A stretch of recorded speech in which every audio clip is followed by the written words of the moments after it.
Rencana pernikahan Baradae dan Lingling digelar tahun 2024, Hotman Paris siap jemput dari penjara.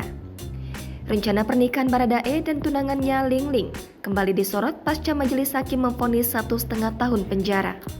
Diketahui pernikahan Baradae dan Lingling sebelumnya tertunda, dikabarkan akan digelar tahun ini pada 2023. Diketahui Richard Eliezer tak lagi dituntut 12 tahun penjara seperti tuntutan jaksa penuntut umum, melainkan hanya 1,5 tahun penjara, dipotong masa penahanan. Yang artinya jika dihitung sejak masa penahanannya pada Juli 2022 lalu, Richard saat ini sudah menjalani 6 bulan penjara.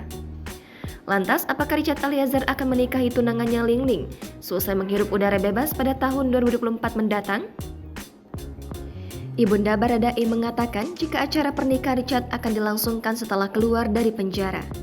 Hal tersebut disampaikan Rinneke Almapudihang di salah satu program acara Metro TV yang dipandu oleh pengacara Hotman Paris beberapa waktu lalu.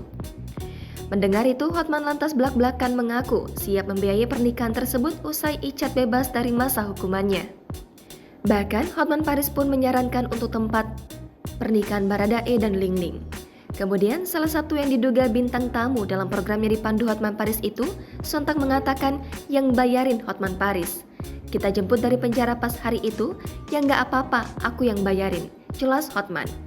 Mendengar hal tersebut, Ibu Richard dan beberapa orang yang berada di lokasi langsung tertawa. Jangan lupa subscribe, share, komen, dan like ya!